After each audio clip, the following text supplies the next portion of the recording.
Hello and welcome, everybody. My name is Kate, and I'm the Advocacy and Partnerships Officer at UNESCO GEM Report, and we are excited to welcome you to the second School Leadership Matters Summit. Before we begin, a couple of guidelines to ensure that your participation runs smoothly.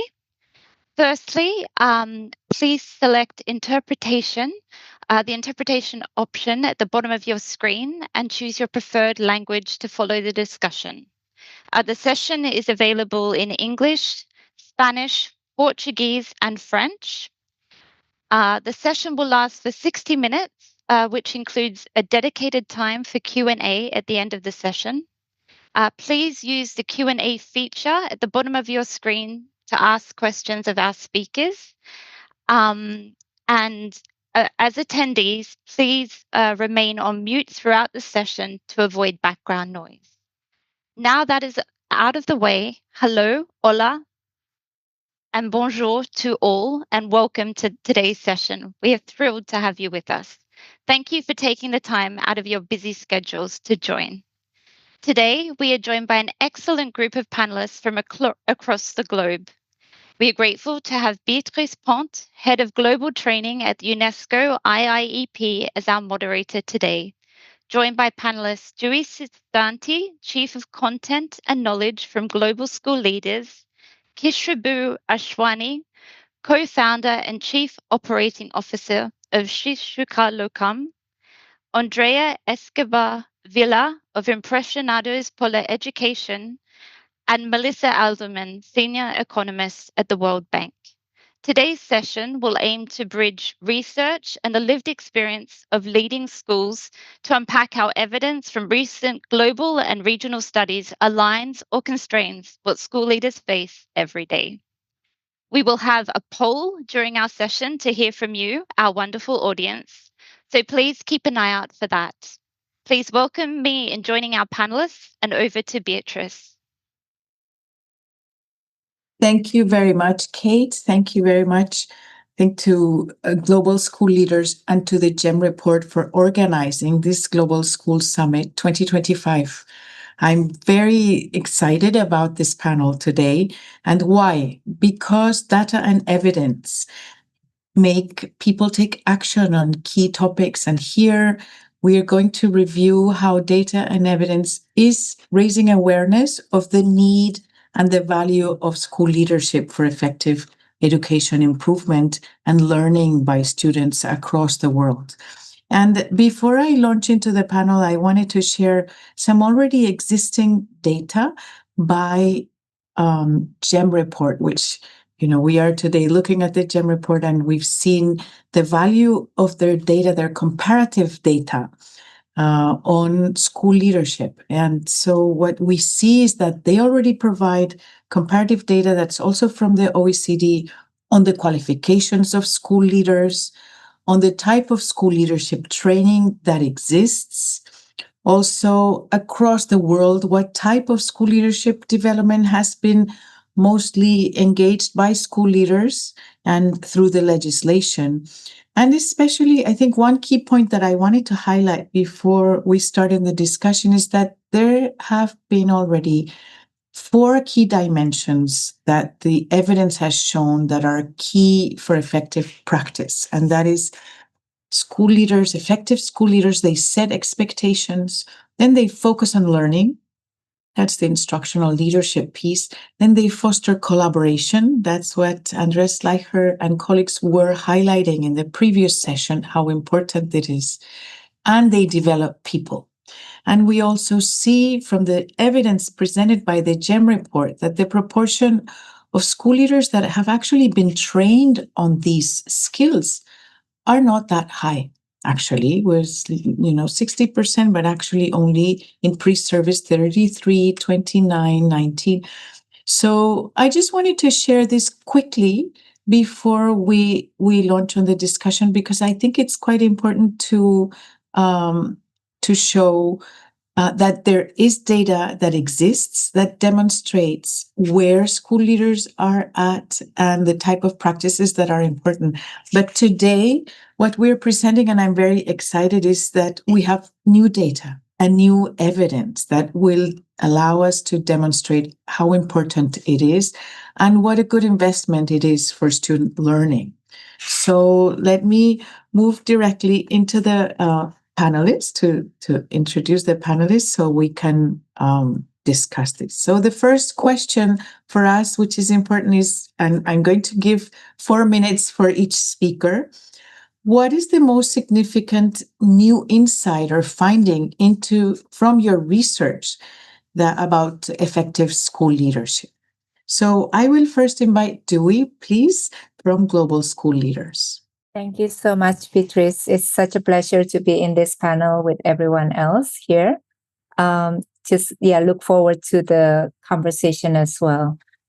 So in the past 8 years at Global School Leaders, we have learned that school leadership interventions in developing countries can really enhance effective teaching practices and student learning outcomes cost effectively, right? So we learned that the teacher training program can have better results when school leaders were also engaged, and also particularly if they have access to simple guidelines. So that kind of like literature has been consistent as well, not just from our studies, but from across the board.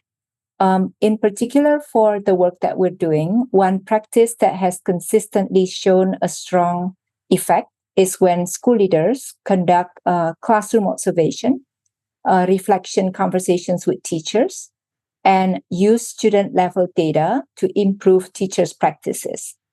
So, for example, we have just completed an RCT in Indonesia with our partner Inspirasi, and in Sierra Leone, also like an AP testing in collaboration with NIAF and Educate. What we learned in both programs was that schools with trained principals provided better support to train teachers in implementing effective teaching practices compared to schools where only teachers were trained. So we do a study where in one group, there are just teachers being trained. And the other group is, in addition to the teachers being trained, the school principals were also trained. So in the second group, we see kind of like a bit more progress when it comes to teachers showing kind of like they receive more support. They kind of like also see that their classroom practices also change. And in particular, in our study in India, in collaboration with Alokit and JPAL South Asia, we found that the school leadership training alone can also have significant impact on student classroom engagement as well as student outcomes on numeracy over an 18 months of intervention. So yeah, I'll just stop there and over back to you, Beatriz. Thank you very much, Dewi. That is very rich sources of evidence for us to understand really the concrete practices of school leaders that make a difference and the type of impact that training has on actually their own practice. Thank you. Now we're going to move on to Melissa, please. Melissa, if you can share your findings from the World Bank studies. Thank you. Thank you, Beatrice. And again, just to echo what a pleasure it is to be part of this because of the importance of school leadership. So I wanted to use this time maybe to make a bit of a strong assertion that I would say comes from my own research, but also just following the research of all of you on this panel and all of the people who are in this field. That, sort of my view on this is that really school leadership is a necessary input to making the kind of cost-effective and sustainable gains that we want in student learning in our education systems around the world. So that, in other words, I really do believe that without quality school leadership, these gains can't be made at scale or sustained. And That comes from, I would say, looking at the many sort of meta-analyses and systemic reviews that have been done in education, where many of them have found that the same type of intervention implemented in different contexts by different groups can have really very different impacts. And so it becomes difficult to say, okay, exactly what will happen if we do X, Y, or Z. And I think that the mitigating factor there is really about school leadership and in many cases sort of the system management that sits on top of schools as well. And even more often than not, some of the most effective interventions that we know of can lose a lot of their power when they're taken from, a very well-functioning NGO to then implementation by government. We have some good examples from the past 10, 15 years in the research. And actually just recently, there's a new paper coming out by Jacobus Cilliers and some others on structured pedagogy, which we know is sort of a critical measure in a lot of low and middle income countries, looking at a structured pedagogy rollout at scale in a couple of countries, and just showing how different the impacts can be depending on who's implementing it. And I think the who in that is really about sort of the management capability, the leadership capability that's behind those interventions. So, it's not the only input that's necessary, but I do think that it is absolutely one of the critical things if we want to achieve gains in student learning at scale. If we don't have strong school leadership, strong administrative management, then it becomes much more difficult to do even the things that we know work. If they're done well, it's just very difficult to do them well. So that's kind of my first message. Thank you. Thank you very much, Melissa. I think you've complemented very well what we presented on training. And for you, it's about effective implementation, the mediating role that school leaders play in making sure that change happens in schools. Now we're going to move on to Andrea. Andrea, please. Thank you so much, Beatriz, and thank you so much for this invitation. Well, we conducted several years ago the impact evaluation of the program that we developed here in Colombia, Rectores Líderes Transformadores, RLT, as we call it. And it provides us solid evidence that school leadership can transform educational quality. But I think we all know that already. That study was conducted by Universidad de los Andes and shows that school leaders who participate in this program, RLT, as we call it, I have already mentioned it, their ability to lead pedagogical processes, and this is the important concept, pedagogical leadership, support their teachers of the schools and build community, and use data for improvement, is a game changer in school, in quality of education, but also the development, how can student can thrive. Most notable changes were those changes not only perceived in institutional management, as I already mentioned, but were also reflected in significant improvements in students' learning outcomes in the Saber 11, as we measure here in Colombia, which are the national standardized tests administered by ICFES, is the national office. So for us in the Colombian context, this offers robust evidence that investing in leadership has real measurable effects. So I think this invites us to rethink leadership, not just as a technical management that sometimes is, we tend to try to take the school principles, like just to be as an administrator, but as a pedagogical human and a strategic practice that requires institutional conditions to be sustained. In fact, we published this book that I'm just showing. You can see it because of my screen, sorry. But what we did was not only to publish the raw data on the process and the process data, but also the stories behind why it's so important to invest in school leadership. And this is really important because it doesn't matter how challenged the context is. Doesn't matter how poor, how violent, how if they have all the things to implement that, or it's an high income school, it's important to talk about the pre-service, as Beatriz was mentioning, and in service training. So that's what we found with Directores Líderes Transformadores and the impact evaluation that was conducted several years ago with Universidad de los Andes. Thank you very much, Andrea. I think that also complements the other panelists to give us very concrete data points that show the difference that school leaders make in learning. And now we move on to Khushboo, please. Thank you, Beatriz. It was fascinating to listen to all the evidences that have already been shared. And I must admit that our insight and research has largely been focused on that, yes, leadership is important, and yes, leadership development does lead to improved student outcome.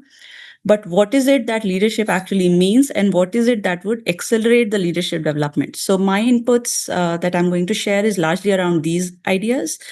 And then because we work in India, and from the inception, ShikshaLokam's mission has been to enable leadership at scale, and we are talking about 1 million public schools.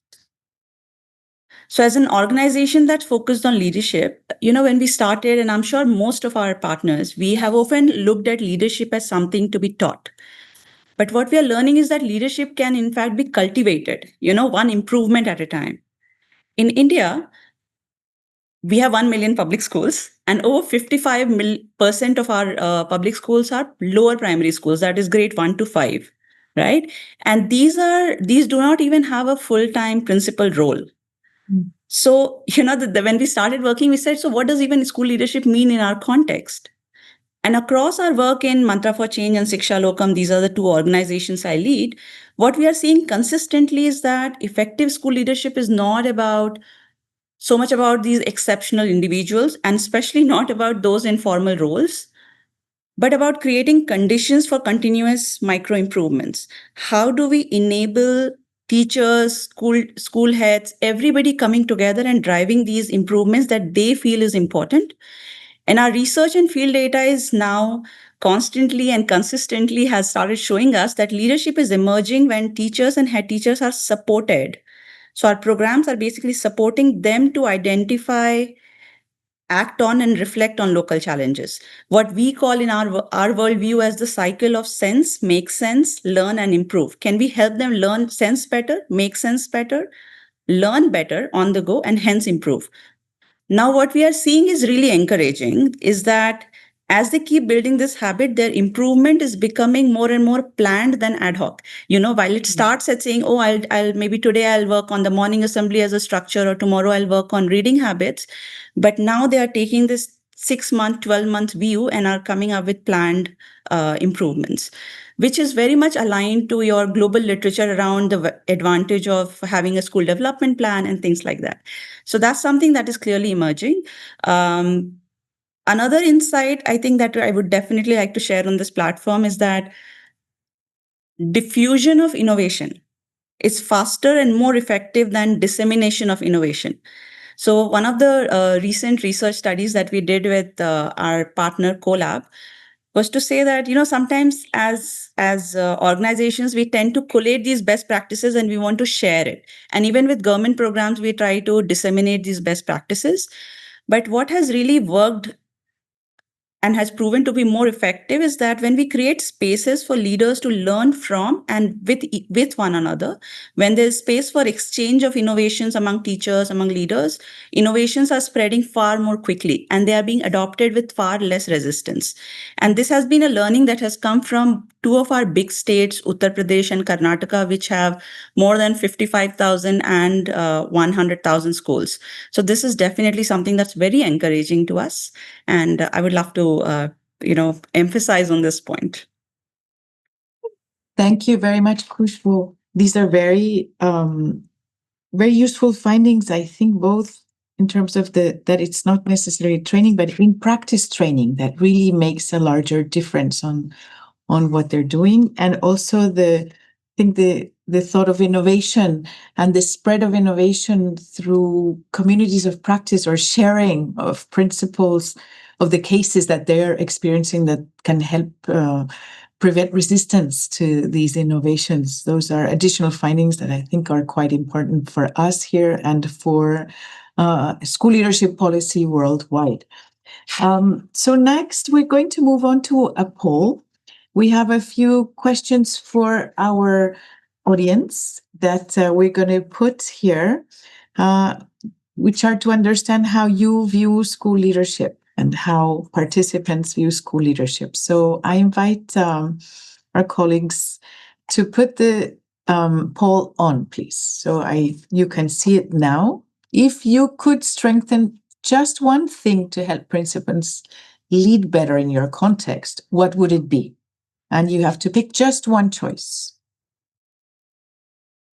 We cannot vote. The hosts or the panelists cannot vote. But we can see what is being asked. So we'll see the responses. As people are voting, we'll share the responses with you in just about 1 minute. I think we see, is it better training and professional development? Is it more support and mentoring? As you were sharing, Khushboo, is it greater school autonomy and resources? Is it stronger teacher and community collaboration? Is it smarter use of data for decision making, as Andrea was highlighting in her presentation? And all of them are quite important, but if you could highlight one of them, which one would it be?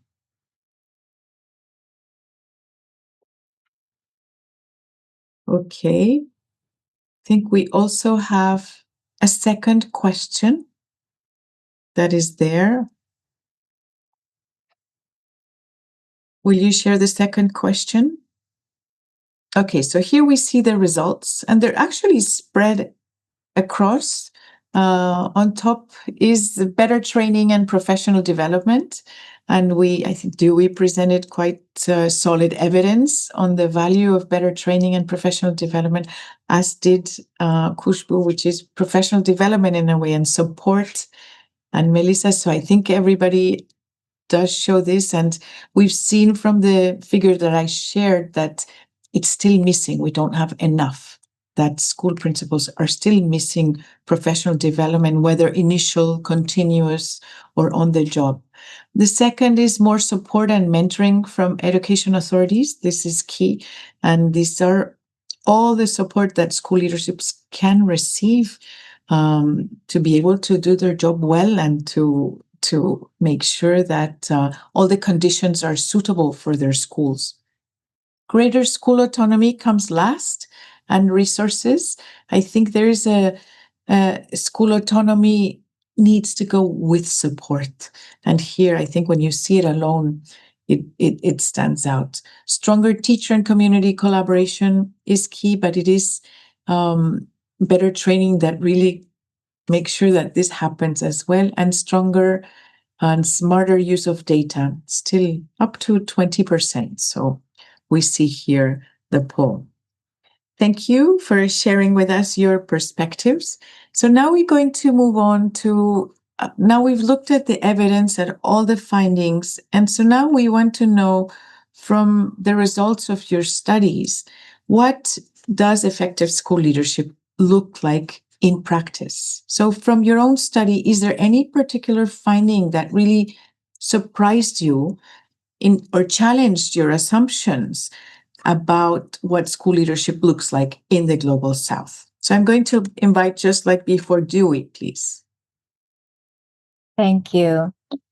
So as what Khushboo mentioned earlier, at GSL, we also work on professional development through 3 anchors. One is the content, and then community, which is the strengthening the community of practice among school leaders. And then the third one is on coaching.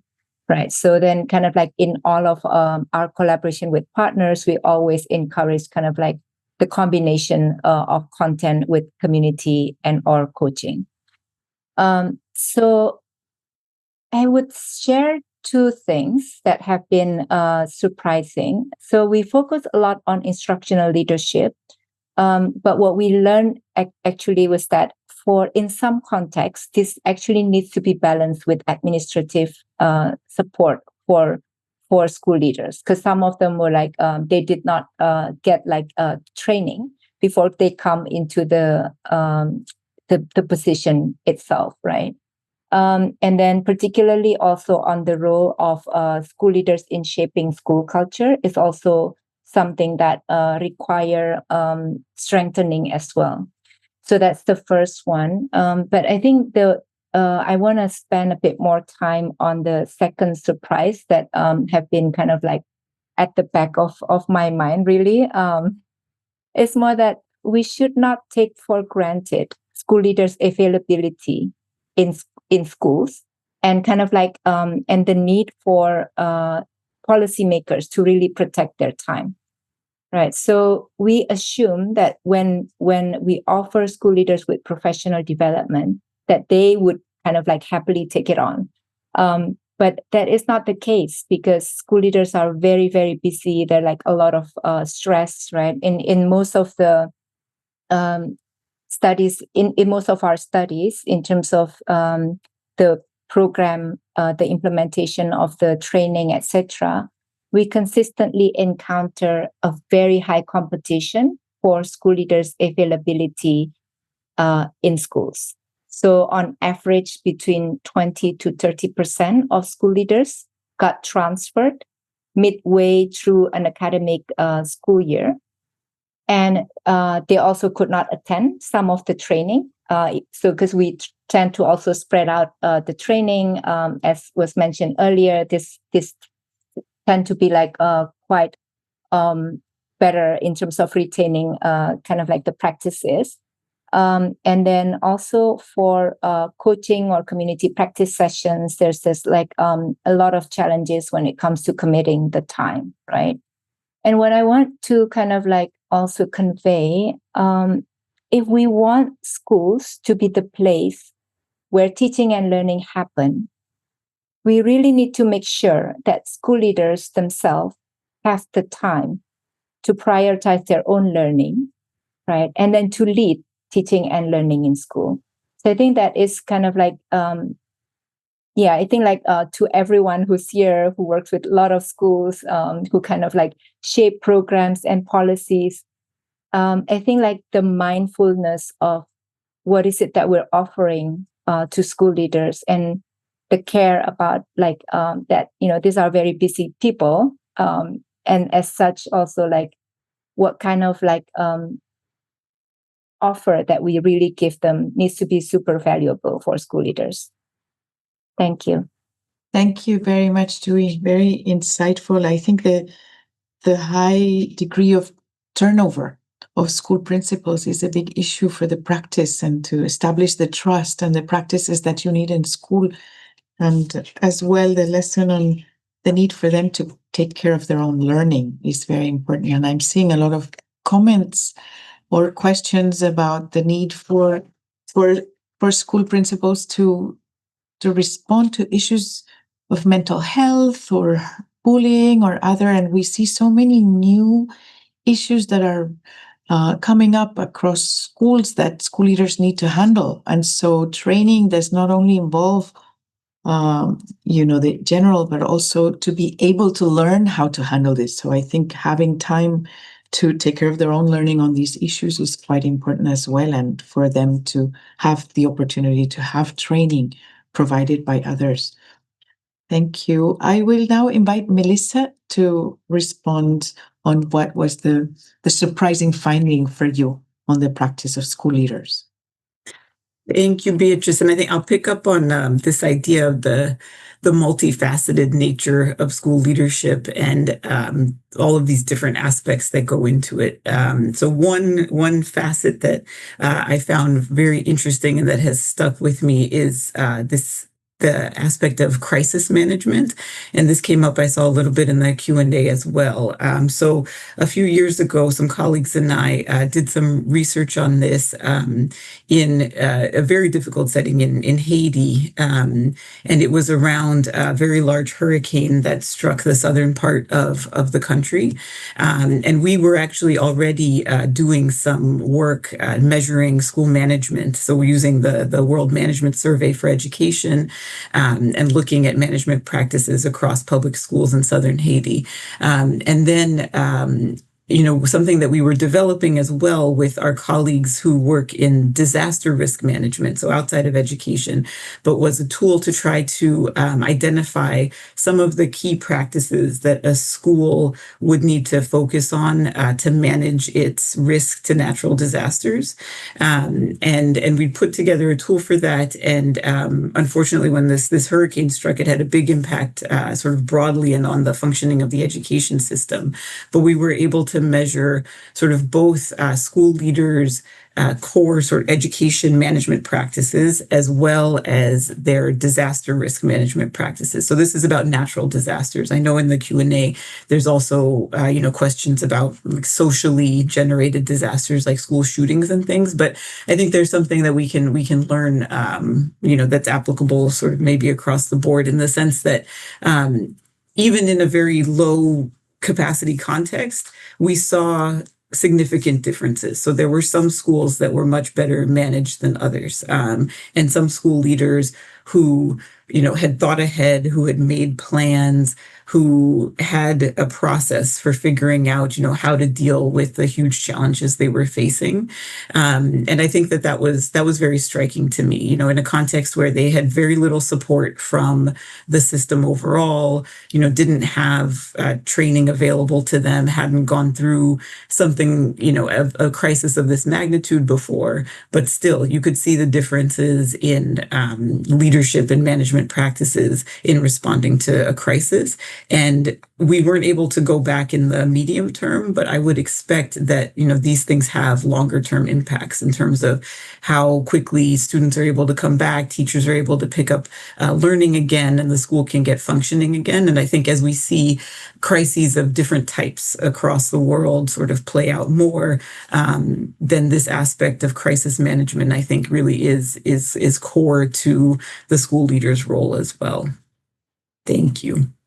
Thank you very much, Melissa. I think you raised this very important point. It's also in relation to one of the questions about change management and crisis management that is really now becoming a key practice of school leaders. And I've been studying school leadership for more than 25 years. And I think what I've seen is that it's moved not only from management now to leadership, and now it's becoming to leading in times of uncertainty and crisis, and the skills that they need to have are really evolving into less management, much more leadership, and now to take on board all these external factors that are coming through from society that before schools were more protected, but now they need to handle. And so this is really a new type of skill and preparation that they need to have.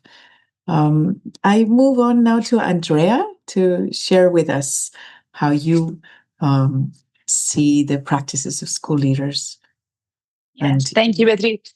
Listening to you all, I have so much data to share that I don't know where to begin. But and thank you so much for somebody asked about the book. I already answered the name, but I would like to share several data. We've seen that effective school leadership does not depend solely on resources. I think you all guys already mentioned it, but on principals' capacity to mobilize teams, support teachers, use data that we already mentioned it, and it was really interesting about the poll, the answers, and build a strong school community. This is especially evident in rural areas or vulnerable areas here in Colombia, where leadership becomes the main driver of improvement. That's amazing, and we need to support that. Colombia, at the end, we made some progresses in this direction. We created here, and we help from Empresarios Por la Educación. We are a nonprofit organization to the national government, the last government, the government before 3 years ago, to create the creation of the school leadership program for principals. It was a public policy, although today it's no longer in force. It's not working, but we left key lessons on how to train and support leaders. And that's the beginning, that's the beginning. And that was really important. But also, I would like to share with you and what some data we conducted. We have been conducting some surveys, huge surveys here in Colombia. And last year we conducted one that represents the more than 340,000 school leader teachers and the 23,000 school principals that we have here in Colombia. And this national survey that we conducted, let me share with you some data that I was looking here. But look at this. And it was really connected with where you were mentioning Beatriz, and that shows it's amazing. 65% of the school principals that participate in this survey, they want training in social-emotional skills. 48% in doctoral or research master programs here in Colombia. This is important because that's connected with the possibilities to ascend in your career path. It gives you more to earn more money, sort of like that. But let's see this: 45% in continuing education courses and 44% in classroom-based situated support. You already mentioned it, that 29% in professional master. But I want to read some other results that I think are amazing and are really connected. Also shows that 56% of the school leaders are most concerned about physical and technological infrastructure of the school, 41% about the school climate and other matters of the schools, and 41% about student performance. So I wanted to highlight these findings because, they're not also preoccupied or worried about, the result of the schools as a school, as a entity. It's about that we need to talk about the learning outcomes. That's so important. A good principal is really connected with the student outcomes, how they learn. So we need to protect our school leaders for also this time of our institutional leadership, that to provide them really relevant development, but also how can we, help them to have more time to think and rethink about what's happening inside the classroom. That's why the pedagogical leadership is so important. Thank you. Thank you very much, Andrea. Now I'm going to give the floor to Khushboo, please. Thanks, Beatriz. And in fact, I had another set of responses, but I'll pick on where Andrea stopped.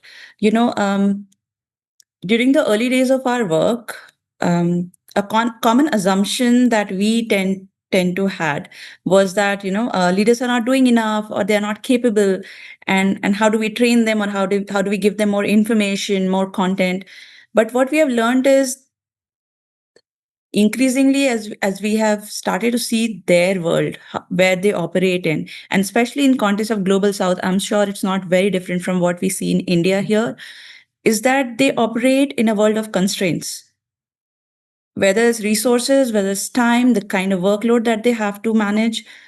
So I think an equally important aspect of now our program design in terms of leadership development is not so much about adding new information. I mean, we do so in terms of micro content and on-the-go learning, but designing specifically to remove or to reduce those constraints. And really working with government, really working with policymakers on designing such things so that they become the new norm, the new equilibrium for the system.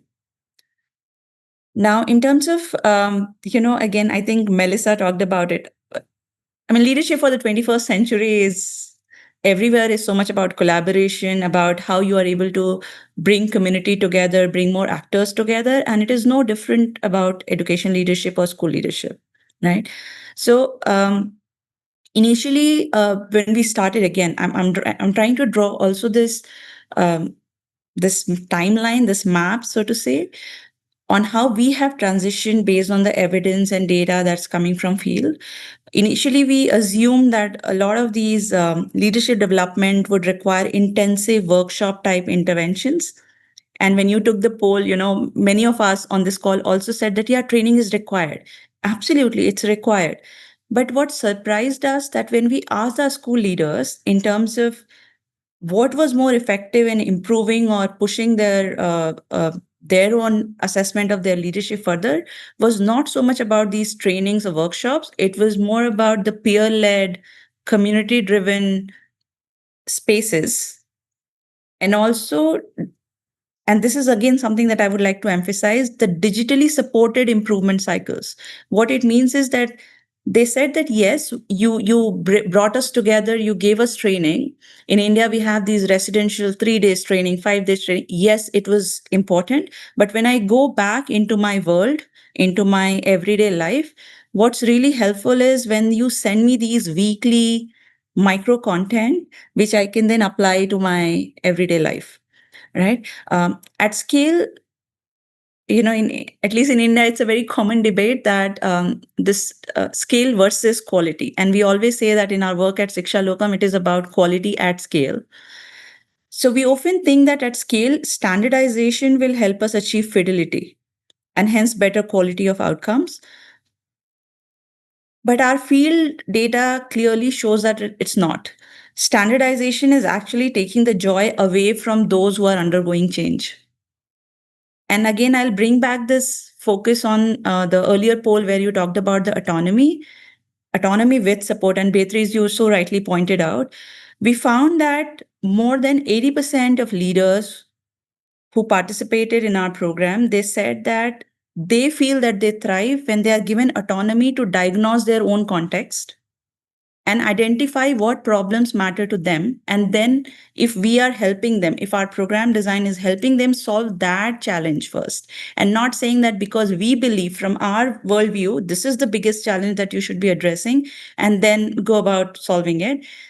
They really appreciated that when given the autonomy to diagnose their own context and choose their own improvement pathways, they also found or created these voluntary peer spaces, which typically when, and I'm sure most of us would agree, when we try to impose or we try to mandate such spaces as part of program design, the attendance keeps going down. And then our problem statement comes with how do we increase attendance in such spaces? So all those questions became redundant the moment we just kept agency of school leaders at the center of our design. And that has really been like very strongly that data is telling us. And another surprise, I mean, nobody on this panel so far spoke about technology. We use open technology a lot because our work is at scale and we believe that technology can be a great enabler. So the surprise that something that we learned, Beatriz, and something that we have been now applying in our work is we always thought technology was about content delivery. Digitally, you can share so much more, so much faster. But we realized technology's role was less about content delivery, but more about visibility, making local innovations, these micro improvements visible to peers and policymakers, which created motivation, recognition at scale.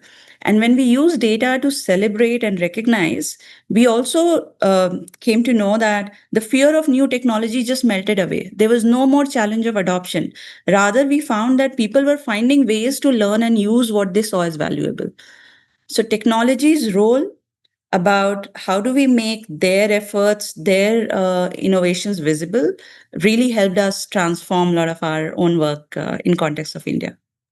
Thank you very much. Just a comment on this. We also, looking at IIEP, we work with education policy makers and planners worldwide. And the idea is that more and more we need to foster conversations of them by themselves and communities of practice, I think. And that's when you are able to moderate this for people to start bringing them leading their own conversations, their own needs. I think it's much more effective than when, an organization, an institution, or from top-down mandates what needs to be done.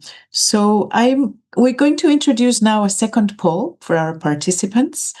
And I invite our organizers to introduce the poll, which is about the use of global data that we've been speaking about. And so how useful is this new global data for you, for your practice? Is it very useful? Not really, somewhat, not at all? And in the meanwhile, I want to respond to one of the comments that I am loving on the chat, which is about so many women in this panel.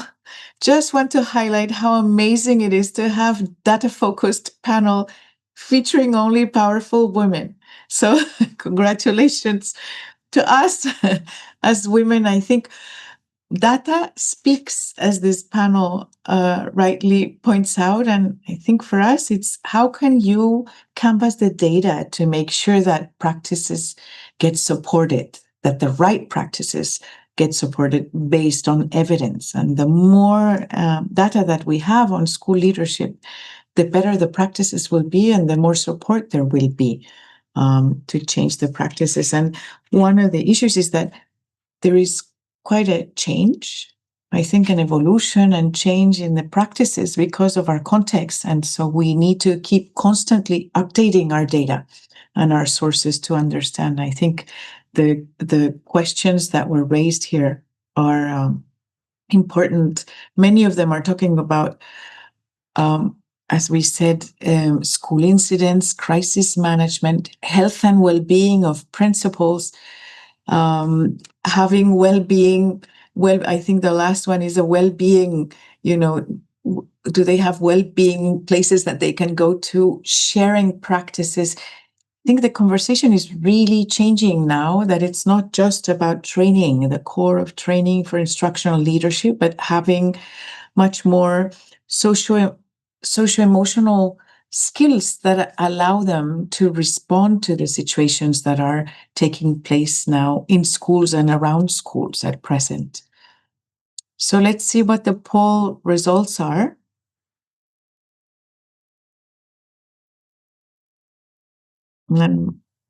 Very useful, wonderful. To the panel of strong women, we have a very useful data that you're sharing, and I thank you.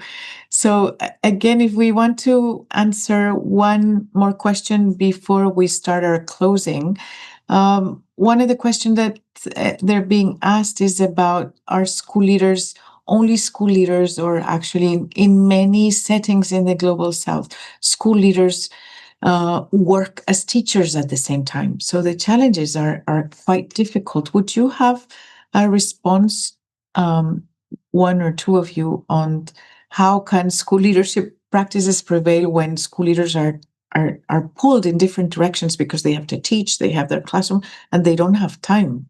Who would want to respond to this? I'm gonna jump in. I don't have I have the right answer, but what is most important that I already mentioned it is that when we're talking about the school principals, the school leaders, it's really important that they do not disconnect from what's going on into this classroom. That's really important. That's why we need to protect them, to give them the tools in order to respond with all the administrative matters.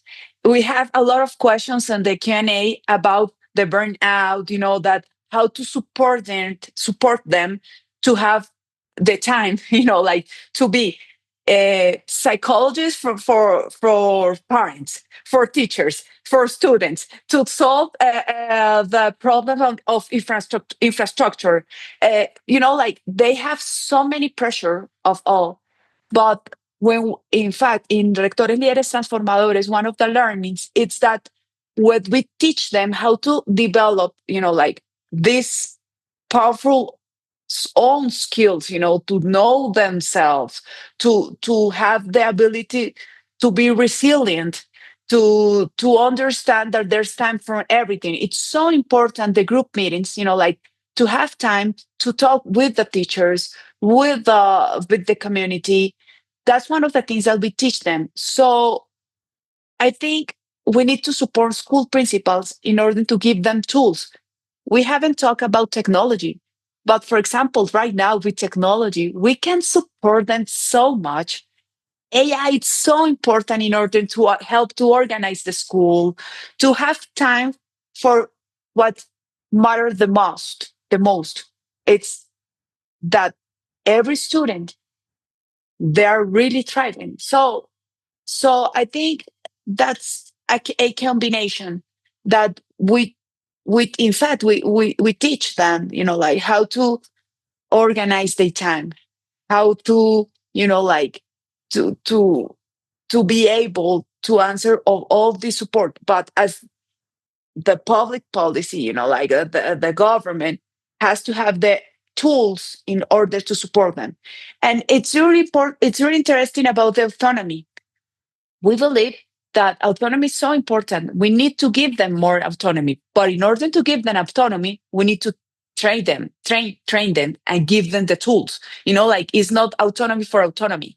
It's if you have the tools, if you have everything, budget, tools, constant training, you will able to have more autonomy. And if you have data, we learn here in Colombia that our school principals and even our teachers, they're not that good reading the data, not only about the school, like the outcomes, it's also the territory, like what's surround them. Uh, uh, that's why I think data is so important, like it's data to improve. I don't know if that answered a little bit your question. Yes, thank you very much. Okay, we only have 4 minutes, so I'm afraid we cannot take on more questions, unfortunately, but I see so many.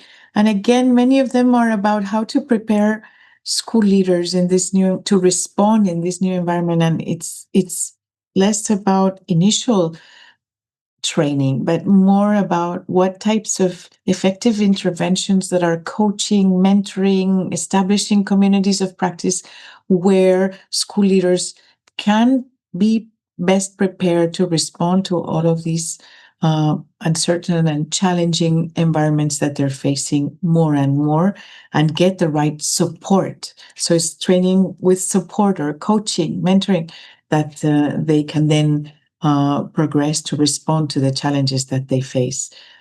So we have now our many questions. If somebody wants to type the questions, I've tried to weave them into our conversation directly.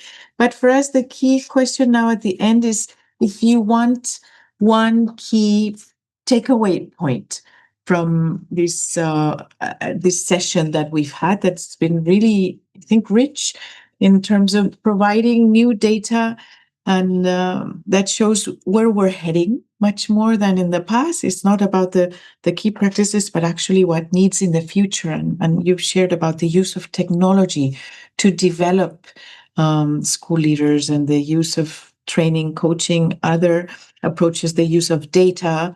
What do you think would be your key takeaway that those that are listening to us can retain on how to use this data to actually improve practice? So I will invite Dewi first, please. Yeah, I would like to also integrate the previous question, because a lot of the questions on the Q&As is like really about the complexity of the role of school leaders, right? They're just not like having the head of like instructional leaders, also like administrative, but also all these like challenges when it comes to like socio-emotional health of the teachers and students, and like all the crisis, mental health of themselves, right? It's just like so many things that's happening. And I would kind of like go back to Melissa's earlier assertion that in any type of school level intervention, the role of school leaders are super important. That's what we have seen across the board. But there's also like the next level, right? The systems condition can really make or break successful program implementation at the school level and the impact on student level. So like within GSL, we've also like pivoted more towards embracing this system level levers and kind of like more intentionally, and to look more into also in what ways the middle tier can also support school leaders. So those are kind of like some of the ways we're trying to also improve upon or like support school leaders. So going back to the question of time use, and I think there's also like a question on the Q&A about what are the sort of like the demands on the time for school leaders. That's kind of like some area that we're also looking into further, but more like trying to understand what is the nature of the demand on school leaders' time, and to what extent they actually feel the discretion to say yes, no, or if they can delegate some of these demands, right? And in what ways, like who do they reach out to, etc. Yeah. Great. Thank you very much, Dewi. I now invite Melissa. You have 1 minute because we're now almost over time on what is your key takeaway. Okay, I'll be quick, and I guess fitting to a panel about data, I would encourage everyone to look at those graphs in the IIEP report that you showed at the beginning, Beatrice, the glimpse that you gave us, because I think we've talked a lot about supporting and training our school leaders, which is so critical. But maybe just to say, I think taking that step back and building on what Dewi just said around systemic views as well. School leaders exist in this system. They're selected in certain ways. They're incentivized, promoted in certain ways. There is a sort of a whole career framework or not around school leadership that I think matters as well. And looking at that and thinking about that, I think is also very important. And I think this came up in lots of different ways. I think, Khushboo, your point around the value of technology for making local improvements visible, I think is so important in that sense, because these leaders are operating in an environment where it's their career as well that they're thinking about. So that's my last point. Thank you. Thank you very much, Melissa. Andrea, if you can have your last key takeaway on the use of data to improve practice. We have to create more tools to help them to translate evidence into practical tools. We developed that through, we have an observatorio, el Observatorio de la Gestión Educativa, sorry, it's in Spanish. It's on our open access leadership portal. And what we have done is to provide school leaders with clear data, learning materials, downloadable, guides, and improvement roadmaps. Because when evidence is presented in a useful and contextualized way, principals can use it to guide decision-making, support teachers, and lead school with improvement processes. And the last one, it's also that you already mentioned it, help them to build professional networks, peer-to-peer spaces to talk, to share. That's so important. And the GM report mentioned it. So peer networks enhance ownership of data, promote collaborative learning, and sustain motivation and innovation across territories. That's my takeaways or principal takeaway that I would like to share. Thank you very much, Andrea.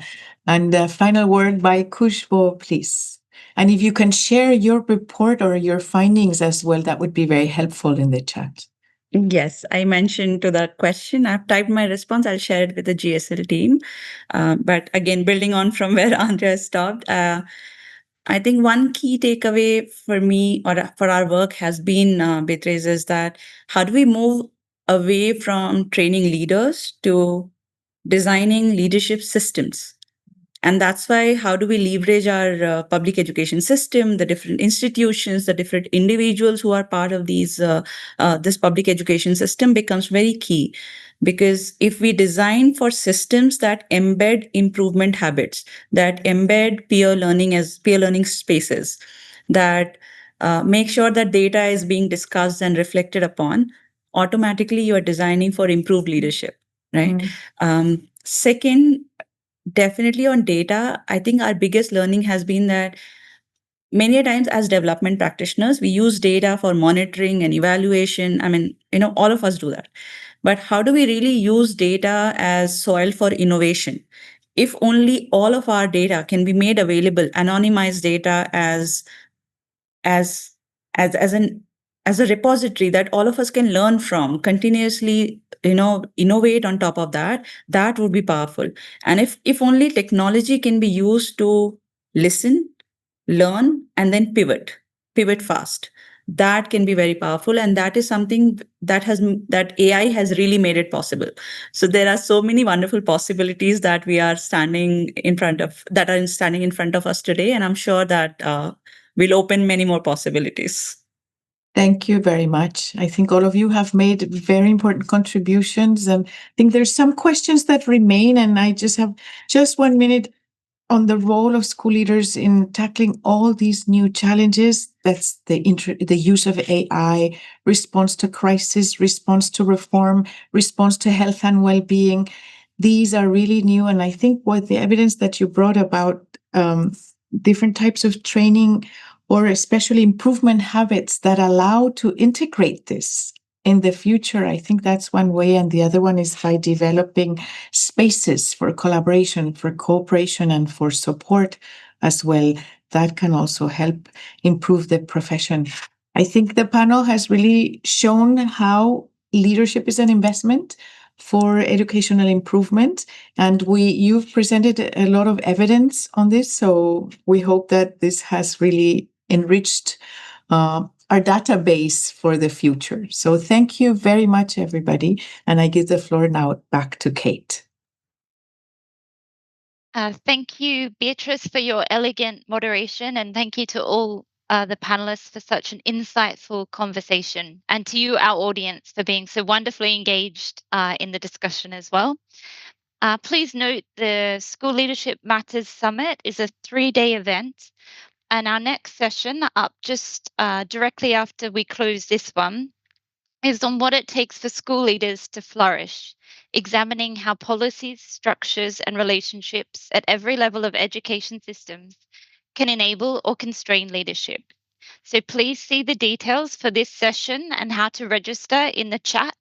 And I thank you all for joining us, and I wish you a wonderful rest of your day.